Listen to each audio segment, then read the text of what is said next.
Hello बच्चों। आज हम कर रहे हैं केमिस्ट्री क्लास 9 की अकॉर्डिंग टू न्यू सिलेबस। ठीक है, द चैप्टर 1।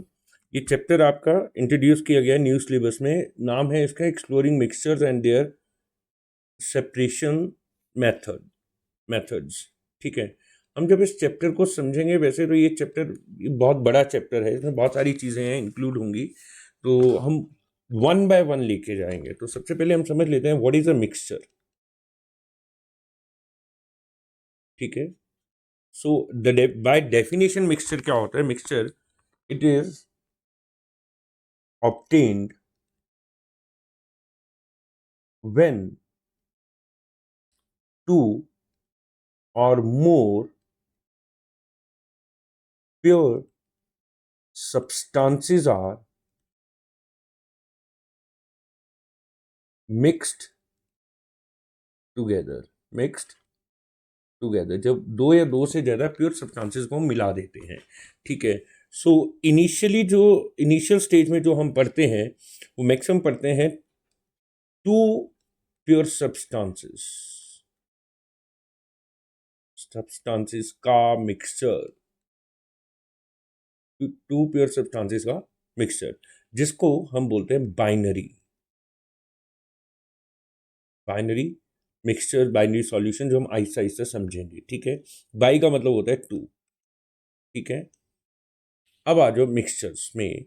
हमारे पास दो तरह के मिक्सचर्स होते हैं, that is the types of mixture. अब उसको समझ लेते हैं, टाइप्स ऑफ मिक्सचर क्या है। तो पहला है homogeneous mixtures and the second one is heterogeneous mixtures. एक है होमोजीनियस और एक है हेट्रोजीनियस।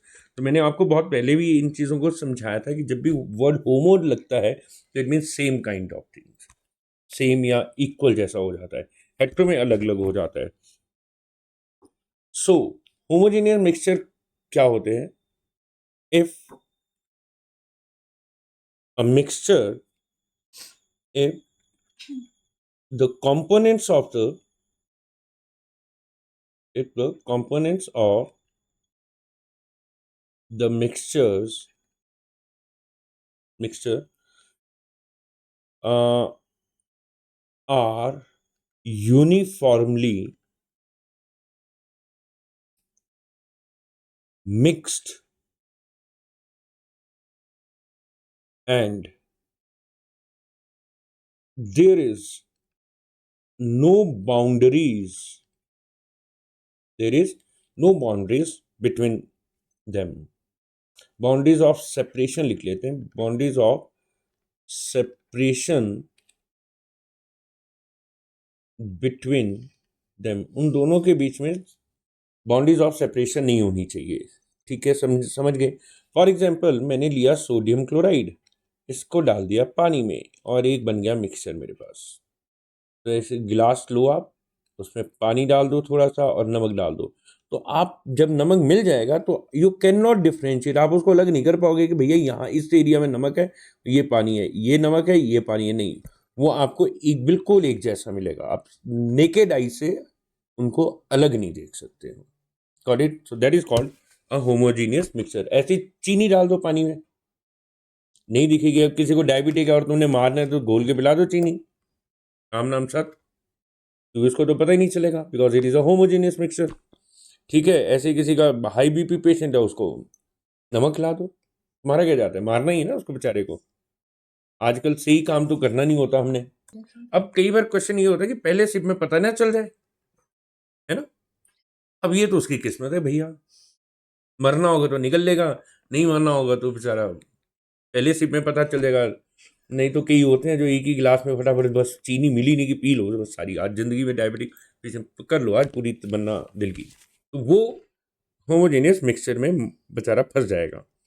ठीक है, अब हम बात करते हैं heterogeneous.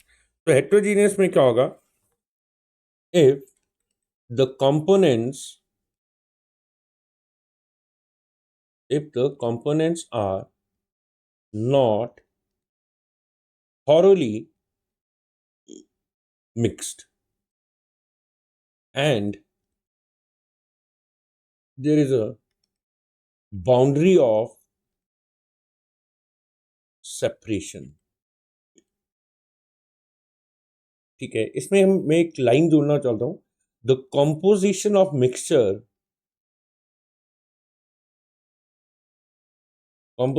Mixture is uniform throughout the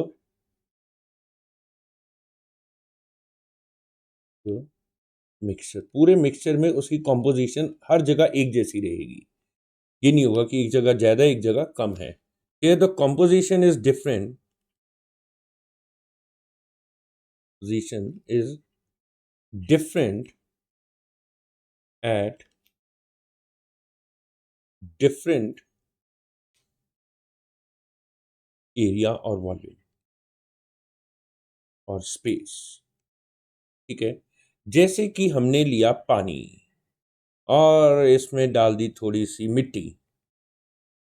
सो क्या होगा, आपको प्योरली वो पानी एक तो गंदा दिखना शुरू हो जाएगा और आपको लग जाएगा, अगर थोड़ी देर उसको रोक छोड़ दोगे ऐसे अनटच, तो क्या होगा, ऊपर ऊपर पानी होगा, नीचे नीचे रेत होगी.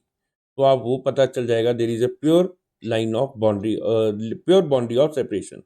ठीक है, ऐसे ही मान लो एक पानी लो, उसमें तेल डाल दो, ऑयल डाल दो, तो दे आर इमिसिबल. वर्ड याद रखना, इमिसिबल. आगे मैं एक्सप्लेन करूंगा इसको. तो इमिसिबल लिक्विड होते हैं ये.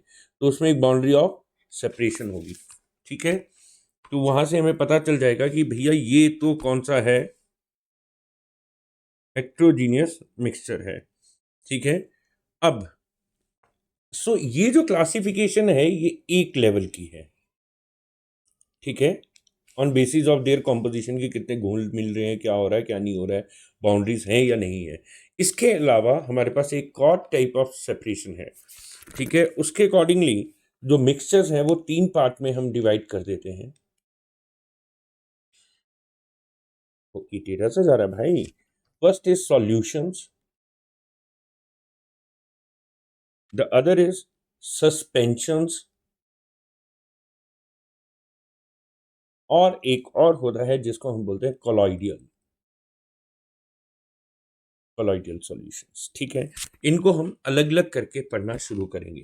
तो सबसे पहले हम सॉल्यूशन से उठाते हैं क्योंकि ये जनरल सा कॉन्सेप्ट है. ठीक है, now we have solutions. When we talk about solutions, पहले इसकी डेफिनेशन को बहुत ध्यान से समझ लेते हैं. It is a homogeneous mixture of two or more chemically non-reacting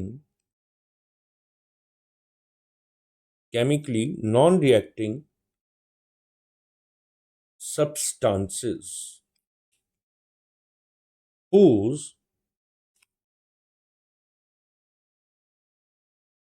composition can be varied within limits. ये बात बहुत इंपॉर्टेंट है. ये शब्द क्या कह रहे हैं कि ये है तो एक होमोजीनियस मिक्सचर जो 2 और more chemically non reacting. This line is very important. कौन सी लाइन बहुत इंपॉर्टेंट है इसमें? दैट इज, मैं ये फर्स्ट टाइम यूज कर रहा हूँ, वो नॉन रिएक्टिंग. ठीक है, लिखा देते हैं हम ऐसे, नॉन रिएक्टिंग. ठीक है, कि वो रिएक्ट नहीं होने चाहिए. रिएक्ट हो गए तो फिर वो मिक्सचर नहीं रहे, फिर तो वो कंपाउंड बन गया कुछ और. तो non reacting substances whose composition can be varied within the limit. एक लिमिट के अंदर हम उसकी जो आपका कॉम्पोजिशन है वो चेंज कर सकते हैं. जैसे कि मैंने लिया पानी और इसमें लिया शुगर. पानी लिया, उसमें मैंने पहले 10 ग्राम चीनी डाली, वो घुल गई. फिर 20 ग्राम डाली, वो घुल गई. फिर 30 ग्राम डाली, वो घुल गई. लेकिन एक लेवल ऐसा था कि मान लो मैंने 100 ग्राम डाली, तो अब वो मिक्स नहीं होगी. तो उसको हम एक लेवल बोलते हैं सैचुरेशन, और वो बाद में हम समझेंगे कि उसको क्या क्या लिमिट्स का नाम क्या है. पर हमें अभी थोड़ा समझकर फिर आगे चलते हैं। तो उस लिमिट के बाद वो घुलेगी नहीं, ठीक है। ये आप चेक कर सकते हैं, जब हलवाई की दुकान पे चाशनी, जलेबी खाते हो, गुलाब जामुन खाते हो, तो वो जो चाशनी बनी होती है वो उस चाशनी में पानी और चीनी अपनी एग्जैक्ट फाइनल लिमिट तक मिले होते हैं, उससे आगे चीनी उसमें नहीं मिल सकती। कभी कोशिश करना चाशनी लेकर आना, उसमें चीनी मिलाने की कोशिश करना, वो और मिक्स नहीं होगी, वो वहीं तक रुक जाएगी, ठीक है।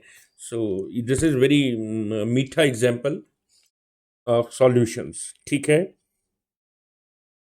अब नेक्स्ट थिंग आपको इसमें बहुत ध्यान से समझना है। एक एग्जाम्पल मैं आपको दे रहा हूं, एसिटिक एसिड।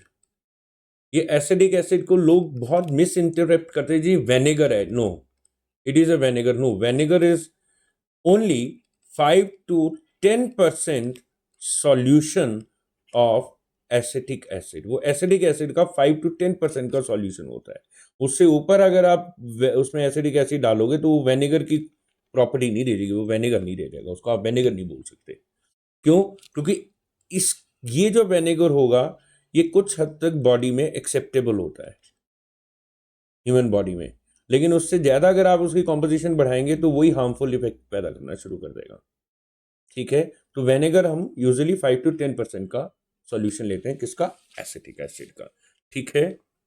अब एक बात, शब्द बहुत बार आप सुनेंगे, ट्रू सॉल्यूशन। सो याद रखना, ट्रू सॉल्यूशन सॉल्यूशन को बोलते हैं। And why it is called so, why, इसको व्हाई क्यों बोलते हैं? Because the components are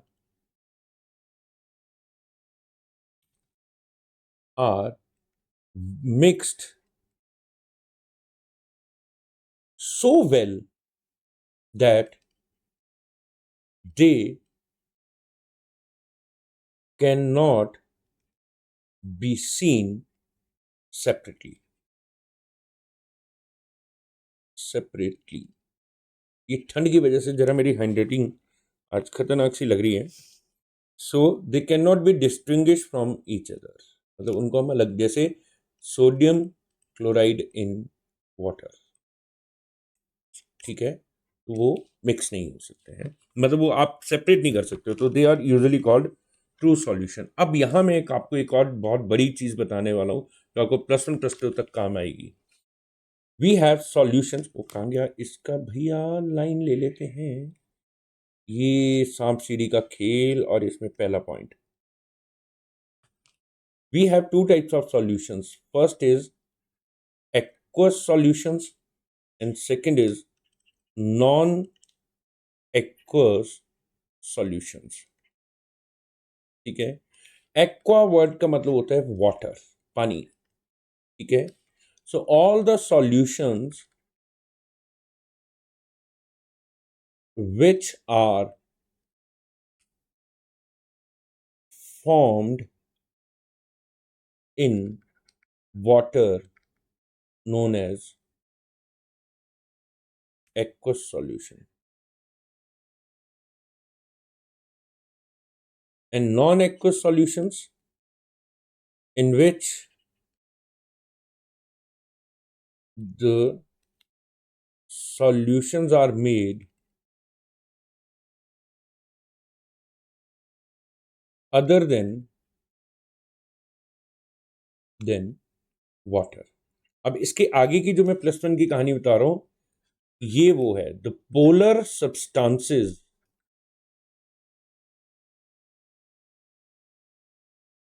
make their solutions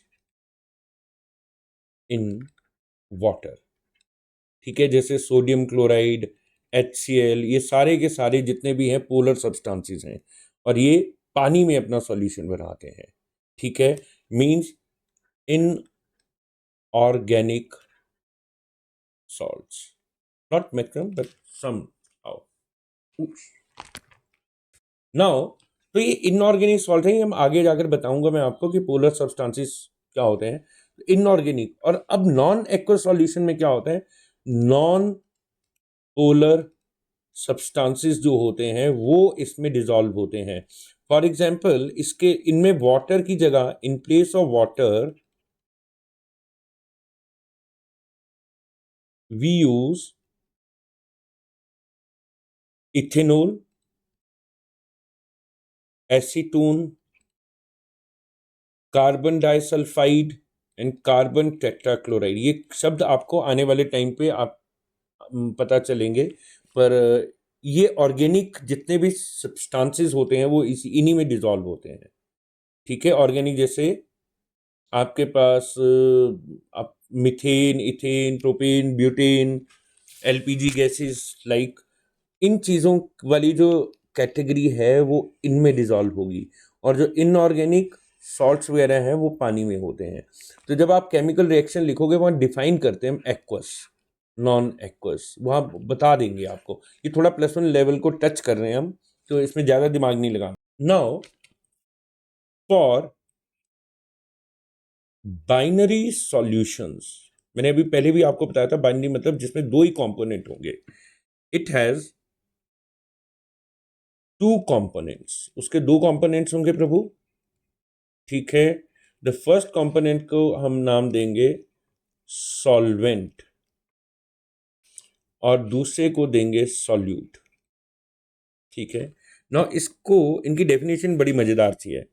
पहली डेफिनेशन है सॉल्वेंट की, the one whose quantity is more, and solute whose quantity is less, whose quantity is less। ये बहुत easily आप समझ सकते हो। मैं एक एग्जांपल ले रहा हूँ, पानी, वाटर एंड मिल्क। तो अब हिंदुस्तान में हम क्या करते हैं, जब भी शिव का महीना आता है तो हम कच्ची लस्सी बोलते हैं चढ़ानी है भगवान को। तो हम क्या करते हैं, पानी में, बहुत सारे पानी में थोड़ा सा दूध मिला देते हैं। ठीक है, तो वो दूध थोड़ी नहीं बन गया, वो पानी बना, पानी रहा, पानी और दूध का मिक्सचर हो गया, सॉल्यूशन बन गया वो एक। तो उसमें क्या हो गया, who is the solvent, solvent will be water and solute is milk. ठीक है, ये बात होगी। लेकिन कई बार हम, अब मैं किसी का ऐसे नहीं ले रहे, कई बार हम क्या करेंगे कि दूध ज्यादा होगा, उसमें थोड़ा सा पानी डाल देंगे, तो इसका मतलब वो पानी थोड़ी नहीं बन गया, वो दूध ही रहा, वो दूध ही रहा है। मतलब आपने 1 लीटर पानी में आधा सा गिलास, 1 लीटर दूध में आधा सा गिलास पानी डाल दिया, तो दूध ही रहा ना। ठीक है, तो इट मीन्स मिक्सचर तो वो भी हो गया बेचारा, प्योर दूध तो वैसे भी आज की डेट में कहाँ मिलता है। तो यहां क्या हो जाएगा, सॉल्वेंट क्या हो जाएगा, मिल्क, क्योंकि उसकी क्वांटिटी ज्यादा है। और सॉल्यूट क्या हो जाएगा, दैट इज वाटर। सॉल्यूट क्या हो जाएगा, वाटर। ये आपकी कहानी है सॉल्वेंट और सॉल्यूट की। तो जो एक्वस सॉल्यूशंस हैं, for aqueous solution the solvent will be water, solvent will be water, aqueous solutions के लिए जितने भी है। और नॉन एक्वस के लिए वो दूसरे हो जाएंगे, carbon disulphide, carbon tetrachloride, acetone. Acetone तो आप लोग यूज भी करते हैं, गर्ल्स यूज करती हैं जब वो नेल पेंट लगाती हैं। तो जब वो नेल पेंट हटता नहीं है और सुबह स्कूल जाना होता है, फिर टीचर, वाह बड़ा प्यारा सा मैंने अंगूठा बनाया, तो उसको हटाने के लिए वो क्या करते हैं, एक लिक्विड का यूज करते हैं जिसको हम एसीटोन बोलते हैं। तो एसीटोन क्या करता है, नेल पेंट रिमूवर भी बोलते हैं उसको। तो जब हम उसको उस पेंट के ऊपर लगाते हैं तो उस पेंट उसमें डिजॉल्व हो जाता है, मतलब सॉल्यूशन बन गया और वो हट जाएगा, वहां से साफ हो जाएगा। ठीक है, तो ये सारी कहानी है आपकी सॉल्यूट एंड सॉल्वेंट की। ठीक है, और सॉल्यूशंस और मिक्सचर्स की। ठीक है।